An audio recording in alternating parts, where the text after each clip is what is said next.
दोस्तों नमस्कार, मैं उमेश गौतम समग्र प्रदेश समाचार से। वर्तमान में हालात बहुत बदतर दिख रहे हैं। पूरे भारत के हालात ऐसे हैं कि जैसे लगता है कि बहुत कुछ बहुत जल्दी बदलने वाला है, क्योंकि जो सरकार की क्रियाएं हैं वो ऐसा लगता है कि सरकार जिन मुद्दों को लेकर सत्ता में आने का प्रयास करती है उन्हीं लोगों के साथ बर्बरतापूर्ण व्यवहार करने से कदापि नहीं चूकती है। बात करते हैं सरकारी नौकरी की। सरकारी नौकरी एक तो निकलती नहीं है, जो निकलती हैं तो उनको पहले ही भ्रष्टाचार के माध्यम से नेताओं के पाले में डाल दिया जाता है। जो थोड़ी बहुत नौकरियां बचती भी हैं उन नौकरियों पे बवाल मचा दिया जाता है। इससे ऐसा लगता है कि सरकारों ने ये तय कर लिया है कि आम जनता या जनता के लोगों को नौकरी सरकारी देनी ही नहीं। बात करते हैं बिहार की। हालांकि सभी राज्यों में एक जैसे हालात हैं, पर बिहार के हालत और कठिन है। बिहार में अभी पीएससी का पेपर लीक हो गया। छात्रों का कहना है कि क्लासरूम में जब पेपर खुले तभी सील टूटी हुई थी, पर आयोग इस बात को मानने का तैयार ही नहीं। और तब से ही छात्रों ने भयंकर आंदोलन शुरू किया और आंदोलन चलता रहा। पर सरकारों का दुर्भाग्य यह है कि पुलिस ने छात्रों के ऊपर जमकर लाठियां मारी। यहाँ मैं पुलिस के लिए भी एक बात कहना चाहूँगा।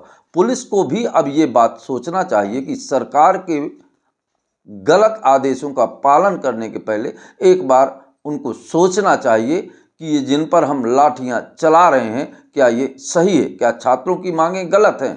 अगर वो कोई चोरी कर रहे होते, डकैती डाल रहे होते, तब तो पुलिस कुछ नहीं कर पाती, अपने हाथ खड़े कर देती है। पर बच्चे अगर अपने हक की लड़ाई की बात करते हैं तो जिस बर्बरतापूर्ण तरीके से पुलिस ने छात्रों के साथ व्यवहार किया है ये बेहद दुर्भाग्यपूर्ण है। और एक बात बता दें, पूरे भारत में जगह जगह छात्र आंदोलन कर रहे हैं। सरकार इसे बहुत हल्के में लेकर बहुत बड़ी भूल कर रही है। और सरकार जिन छात्रों और किसानों की बात करती है उन दोनों के साथ बर्बरतापूर्ण व्यवहार कर रही है। एक तो दिल्ली में किसान संगठन अलग बैठा है और जगह जगह पर छात्र आंदोलन कर रहे हैं और सरकार उनकी बर्बरतापूर्ण तरीके से पिटाई कर रहा है। वहीं अभी बिहार में एक छात्र आहत होकर आत्महत्या कर ली। इससे सरकार को और आयोग को शर्मनाक डूब मरना चाहिए। पर आयोग नाम ही है उसका, पर उसमें कोई योग्य व्यक्ति नहीं है। अगर योग्य व्यक्ति हैं तो निश्चित इनमें शर्म और हया होती। अब बेशर्मी की हद पार करने वाला आयोग बार बार हजारों लोग बैठ के, सैकड़ा लोग बैठकर पेपर बनाते हैं और पेपर गलत निकल जाता है। दोष किसको भुगतना पड़ता है? छात्रों को भुगतना पड़ता है। ये कितना शर्मनाक है। मैं तो ये कहूँगा कि आयोग शब्द हटा के अयोग्य शब्द कर दिया जाए, इससे पूरे देश का फायदा होगा। वहीं सरकारें अंग्रेजों के जमाने की सरकारों को भी पीछे छोड़ रही। वर्तमान सरकार जो सुशासन काल और अमृतकाल की बात करती है ये शर्मनाक है। ऐसी सरकारों को निश्चित ही कालिक पोतना उचित लगता है, क्योंकि सरकारों ने जिन छात्रों की बात की है आज ऐसी कोई जगह नहीं जहां 18% टैक्स ना लगाया जाता। अंग्रेजों के ज़माने में भी छात्र के फार्म भरने पे टैक्स नहीं था, पर वर्तमान सरकारें ने तो फार्म भरने पे 18% जीएसटी लगा दिए। कितना शर्मनाक है। अगर ये कहे कि ये सरकारें सुशासन की नहीं वसूलीखोर सरकारें हैं, वो चाहे इलेक्ट्रिक बॉन्ड की तरह से वसूली की जाए, चाहे छात्रों से वसूली की जाए, रिक्शा वालों से वसूली की जाए, दूध वालों से मतलब भारत में रहने वाले हर जनता को गन्ने की तरह निचोड़ने का काम ये वर्तमान सरकारें कर रही हैं। पर सरकारों को एक बात का विशेष ध्यान रखना पड़ेगा कि आने वाला समय ऐसा आने वाला है कि सरकार के रोंगटे खड़े हो जाएंगे। सरकार किस गर्मी में भूली है उसे इस बात को याद करना चाहिए। पूरे भारत में छात्रों का आंदोलन धीरे धीरे ज्वालामुखी बनता जा रहा है। वहीं किसान दिल्ली में आंदोलन कर रहे हैं। और एक बात बता दें कि अगर किसान और छात्रों का आंदोलन एक हो गया तो सरकारों को लेने के देने पड़ सकते हैं, क्योंकि जिस तरह से बर्बरतापूर्ण रवैये से सरकार पुलिस से छात्रों के साथ खुलेआम लट्ठबाजी चलवाती है और कहती है कि इनकी पुंगड़ी तोड़ दो, ये शासन के लिए उचित तो नहीं है। और मैं कहूँगा कि जो पुलिस में लोग हैं उन्हें भी अपने कर्तव्यों का पालन करते हुए एक बात का जरूर ध्यान देना चाहिए कि हमारे संविधान में दर्ज है कि निरा अपराध पर प्रहार न किए जाएं।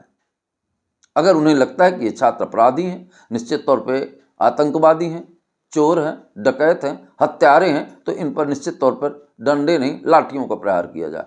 पर अगर अपने राष्ट्र के युवा हैं जिनके कंधों पर राष्ट्र निर्माण की बात है, उनके ऊपर लाठी चलाने के पहले पुलिस प्रशासन को भी कुछ निर्देशों के बारे में सोचना जरूर चाहिए।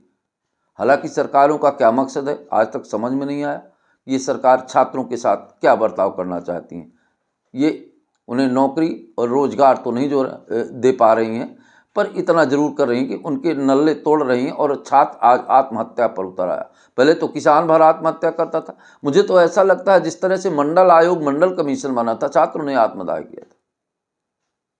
तो सरकार को किस बात का अमृतकाल? मेरा सवाल है वर्तमान सरकार के मुखिया से, मन की बात के राजा से। मैं मन की बात का राजा इसलिए कहूँगा कि केवल मन की बात करते हैं, राजा बने फिरते हैं, बाकी इनमें कोई ऐसी बात नहीं है जो समाज के हित की बात करते हों।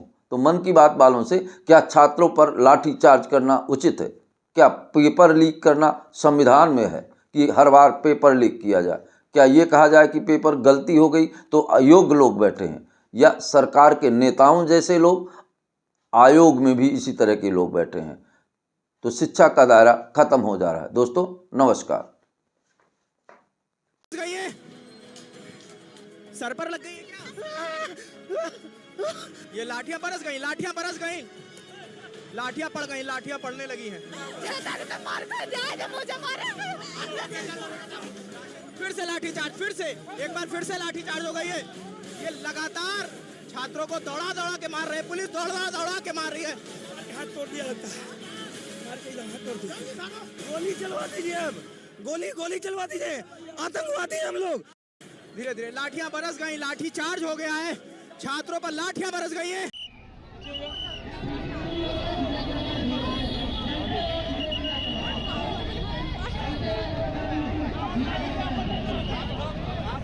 ये